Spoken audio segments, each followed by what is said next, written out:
எல்லோருக்கும் வணக்கம் நேயர்களே. இந்த வீடியோவில் என்ன தெரிந்து கொள்ளப் போகிறோம் அப்படின்னு பார்த்தீங்கன்னா, தளபதி விஜய் மனைவி சங்கீதா அவர்கள் குறித்து விஜய் டிவி பாலா ஒரு முக்கியமான கருத்துக்கள் சொல்லியிருக்காரு. இது மிக பெருமளவுக்கு சோசியல் மீடியாக்களில் வைரலாக பரபரப்பாக போயிட்டுருக்குது.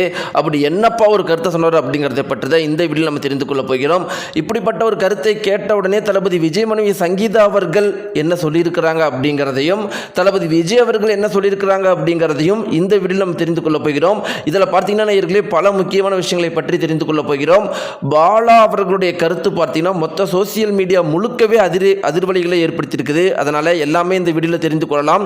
இதில் நம்ம கடைசியாக தெரிந்து கொள்ள போகிற மிக முக்கியமான விஷயம் என்ன அப்படின்னு பார்த்தீங்கன்னா, தளபதி விஜய் அவர்கள் சங்கீதா அவர்களோட சேருவாரா, த்ரிஷா அவர்களோட சேருவாரா அப்படிங்கிற ஒரு முக்கியமான உறுதியான நியூஸும் வெளியாகி இருக்குது. அது என்ன அப்படிங்கிறத பற்றியும் தெரிந்து கொள்ள போகிறோம்.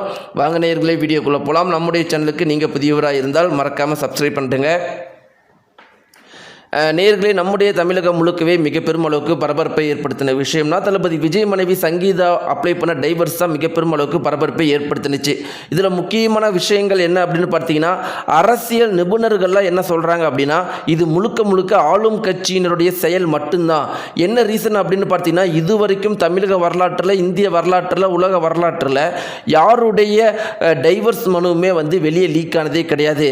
சரியா எலெக்ஷனுக்கு 30 நாட்களுக்கு முன்னாடி இப்படிப்பட்ட ஒரு டைவர்ஸ் மனு லீக் ஆகுது அப்படின்னா சங்கீதா அவர்களால் இதை பண்ண முடியாது. இத்தனைக்கும் சங்கீதா அவர்கள் ரொம்பவே தெளிவாக போய் அந்த கோர்ட்டில் இது ரொம்பவே பர்சனலாக இருக்கணும், இது சம்மந்தப்பட்ட எந்த ஒரு விஷயமே வெளியே வரக்கூடாது அப்படின்னு எழுதி கொடுத்துருக்குறாங்க.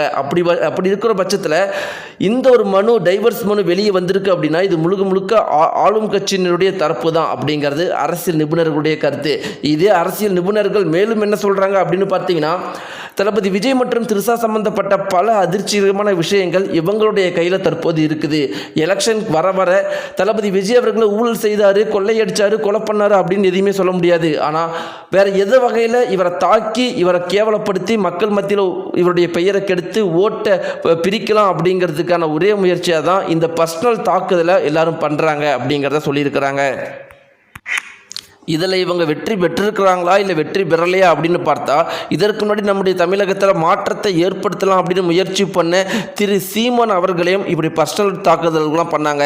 சீமான் அவர்கள் மேலே ஊழல் பண்ணார், கொள்ளையடிச்சார் அப்படின்னு சொல்ல முடியாது. ஆனால் பர்சனலாக தாக்கலாம் அப்படிங்கிறதுனால தான் அப்படிப்பட்ட ஒரு முடிவை எடுத்தாங்க. ஆனால் அது வெற்றி அடைஞ்சிச்சா இல்லையா அப்படிங்கிறது நமக்கு தெரிய வரல. ஆனால் அதிலிருந்து சீமான் அவர்கள் டிஎம்கே மேலே வச்சிருக்கிற தாக்குதலை குறைக்க ஆரம்பிச்சார் அப்படிங்கிறது ரொம்பவே முக்கியமான விஷயம்தான். தளபதி விஜய் அவர்கள் என்ன பண்ணியிருக்காரு அப்படின்னு பார்த்தீங்கன்னா, இவர் மேலே இந்த மாதிரி தாக்குதல்கள்லாம் வைக்கும்போது இன்னும் தீவிரமாக தான் திமுக மேலே தாக்குதல் நடத்திட்டு இருக்காரு அப்படிங்கிறதும் இது முக்கியமான விஷயம்தான். இப்படி இருக்கும் நேயர்களே, ஒரு முக்கியமான விஷயம் என்ன அப்படின்னு பார்த்தீங்கன்னா, ஊடகங்கள்லாம் என்ன பண்ணிட்டு இருக்கிறாங்க அப்படின்னா, ஊடகங்கள் எல்லாமே இந்த த்ரிஷா மற்றும் தளபதி விஜய் சங்கீதா இந்த ஒரு நியூஸை தான் மிக பெரும் அளவுக்கு பரபரப்பை ஏற்படுத்திட்டு இருக்கிறாங்க. இத்தனைக்கும் ரீசெண்டாக இந்த உமன்ஸ் டே அன்னைக்கு தளபதி விஜய் அவர்கள் ஒரு குறிப்பிட்ட நியூஸ் சொல்லியிருந்தார், ரொம்பவே முக்கியமான நியூஸ். அது என்ன அப்படின்னு பார்த்தீங்கன்னா, திமுக அரசாங்கம் வர 4 லட்சம் கோடிக்கு மேலே 30% திமுகவை சேர்ந்த ஸ்டாலின் அவர்களே அவங்களுடைய குடும்பத்துக்காக ஒதுக்கி வச்சிருக்கிறாரு. அவருக்குன்னு ஒரு நிதியை வரியாக ஒதுக்கி வச்சுக்கிறாரு. இதை விட ஒரு கொள்ளையடிக்கிற விஷயம் வேறு ஏதாவது இருக்குமா? தமிழகத்துக்கு நான் எப்படி நல்லது பண்ணுவேன்னு என்னை பார்த்து எல்லாருமே கேட்குறாங்க. திமுகவால் பண்ண முடியாது, அதிமுகவால் பண்ண முடியாத நான் எப்படி பண்ணுவேன்னு கேட்குறாங்க. நான் இந்த மாதிரி 4 லட்சம் கோடியில் 30% எனக்கு, என் குடும்பத்துக்குன்னு ஒதுக்கிலாம் வச்சுக்க மாட்டேன், எல்லாமே மக்களுக்கு தான் செலவு பண்ண போகிறேன். அப்படி பண்ணாலே மக்களும் தமிழகமும் நல்ல நிலைமைக்கு வந்துடுவாங்க அப்படின்னு சொல்லியிருந்த விஷயத்தை எந்த ஒரு மீடியாக்களுமே வெளியிடலை. எல்லாமே அந்த ஒரு குறிப்பிட்ட பார்ட்டை மட்டும் கட் பண்ணி தான் வெளியிட்டிருந்தாங்க. ஆனால் இதே மீடியா பார்த்தீங்கன்னா, தளபதி விஜய், த்ரிஷா, சங்கீதா இந்த டைவர்ஸ் நியூஸை பற்றி திருப்பி பேசிக்கிட்டே இருக்கிறாங்க. ஆனால் தளபதி விஜய் அவர்கள் சொன்ன முக்கியமான விஷயத்தை பற்றி பேசவே இல்லை. இதிலிருந்தே நம்ம எல்லாருமே புரிஞ்சுக்கலாம், தளபதி விஜய் மனைவி சங்கீதா அவர்களுடைய நியூஸ் எதனால் இவ்வளோ பெரிய அளவுக்கு பரபரப்பாக பேசப்பட்டு வந்துட்டு இருக்கு அப்படின்னு. இப்படிலாம் இருக்கும்போது நேயர்களே, இந்த ஒரு டைவர்ஸ் நியூஸ் குறித்து பல பேர் பலவித கருத்துக்களை சொல்லிக்கிட்டே தான் இருக்கிறாங்க. இந்த ஒரு டைவர்ஸ் நியூஸை பற்றி கருத்துக்கள் சொல்லாதவங்க வேறு யாருமே யாருமே இருக்க மாட்டாங்க. இப்படி இல்லாமல் இருக்கிறப்ப என்னத்தான் வந்து வெளியாளுகள் கருத்துக்கள் சொல்லியிருந்தாலும் சில முக்கியமான நபர்கள் சொன்ன கருத்துக்கள் வந்து மிக பெரும் அளவுக்கு பரபரப்பை ஏற்படுத்தியிருக்கு. இத்தனைக்கும் பார்த்தீங்கன்னா பாலாவுடைய கருத்து வந்து மிக பெரும் அளவுக்கு பரபரப்பை ஏற்படுத்தியிருக்கு. பாலாங்கிறவங்க நம்முடைய தமிழகம் முழுக்கவே ஃபேமஸ் அப்படிங்கிறது நம் அனைவரும் தெரிந்த விஷயம்தான். அதற்கு முக்கியமான காரணம் என்ன அப்படின்னு பார்த்தீங்கன்னா, அவர் வந்து மக்களுக்கு பண்ணுற நல்லதுனால தமிழகம் முழுக்கவே ஃபேமஸ் ஆனார். ஆனால் இதில் முக்கியமான விஷயம் என்னென்னா, இது சம்மந்தப்பட்ட மிக்சடான கருத்து தான் எல்லாருமே சொல்லிட்டு இருக்கிறாங்க. ஒரு சில பேர் என்ன சொல்கிறாங்க அப்படின்னா, நீங்கள் பண்ணுற நல்லதை எதுக்காக வந்து அவங்கள அந்த உதவியை பெறவங்களை அவங்க முகத்தை காட்டி அவங்கள அவமானப்படுத்தி நான் அவங்களுக்கு இது பண்ண அது பண்ணுன்னு சொல்லி அதை வீடியோவாக எடுத்து அப்படி இன்ஸ்டாகிராம் பக்கத்தில் போடுறீங்க, அது தப்பு தானே அப்படிங்கிற மாதிரியும். இன்னும் ஒரு சில பேர் என்ன சொல்கிறாங்க அப்படின்னு பார்த்தீங்கன்னா, அவர் ஆம்புலன்ஸ் வாங்கி கொடுத்தாரு அப்படின்னு சொன்னார்ல, அந்த ஆம்புலன்ஸுக்கான நம்பர் என்னன்னு காட்ட சொல்லுங்கள், அந்த ஆம்புலன்ஸ் எங்கே ஓடிட்டு இருக்குது அப்படின்னு காட்ட சொல்லுங்கள், அந்த ஆம்புலன்ஸுடைய டிரைவர் எங்கே இருக்கிறாரு அப்படின்னு காட்ட சொல்லுங்கள். அப்போ அவர் எதுவுமே பண்ணலை, அதெல்லாம் சும்மா ஹாஸ்பிட்டல் ஆரம்பித்தாருன்னு சொன்னார். அது ஹாஸ்பிட்டலே கிடையாது, ஃபஸ்ட்டு அது ஒரு கிளினிக்கு தான். கிளினிக்கு போய் எப்படி ஹாஸ்பிட்டல்னு சொல்கிறாரு?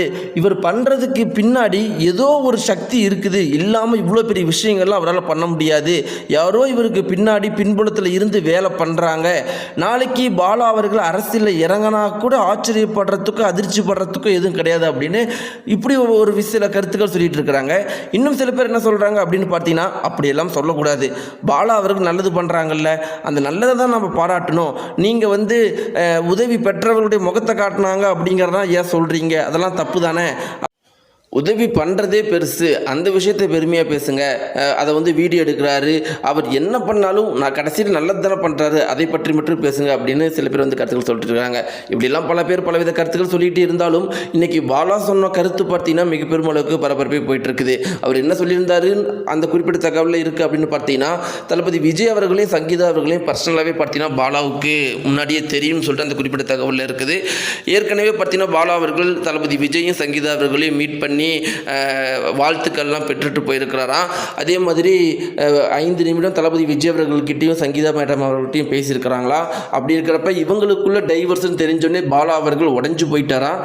கண்டிப்பாக வந்து இந்த டைவர்ஸுக்கு முக்கியமான காரணம் இந்த சமூக வலைத்தளங்களில் வந்து இவங்க வந்து தப்பாக சின்ன விஷயத்தை பெருசுப்படுத்துறது தான். த்ரிஷா அவர்களையும் தளபதி விஜய் அவர்களையும் சம்மந்தப்படுத்தி பெருசாக பேசுகிறது தான் இன்றைக்கி இவங்களுடைய வீட்டை டைவர்ஸ் வரைக்கும் முடிஞ்சிருக்குது.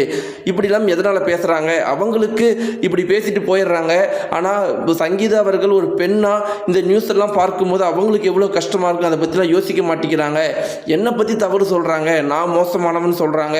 ஆனால் இவங்க வந்து தளபதியும் த்ரிஷாவையும் சம்பந்தப்பட்ட விஷயத்தை ஊடகங்கள்லையும் நியூஸ் சேனல்லையும் பெருசுபடுத்தி பேசி இன்னைக்கு அந்த குடும்பத்தை வந்து இப்படி வந்து ஒரு விஷயத்தை வந்து கொண்டு வந்து நிறுத்தியிருக்கிறாங்க. இதில் இன்னொரு முக்கியமான விஷயம் என்னென்னா, அவங்களுக்கு மகனும் இருக்கிறாங்க மகளும் இருக்கிறாங்க. அவங்களுடைய நிலைமையை பற்றி யோசித்து பார்க்கணும். இந்த மாதிரி வந்து ரொம்பவே உருக்கமாக பார்த்தீங்கன்னா பாலா அவர்கள் சொல்லியிருந்த ஒரு குறிப்பிட்ட விஷயம் மிக பெருமளவுக்கு அந்த குறிப்பிட்ட தகவல் பார்த்தீங்கன்னா மிக பெருமளவுக்கு பரபரப்பாக போயிட்டுருக்கு. இதை பற்றி உங்களுடைய கருத்துக்கள் என்ன? நீங்கள் யாருக்கு சப்போர்ட் பண்ணுறீங்க? விஜய்க்கா, சங்கீதாவுக்கா, இல்லை விஜயும் த்ரிஷாவும் சேர்ந்துலாம் சூப்பராக இருக்குமா? உங்களுடைய கருத்துக்களை கீழே இருக்கிற கமெண்ட் பாக்ஸில் மறக்காமல் தெரிவிங்க. நன்றி.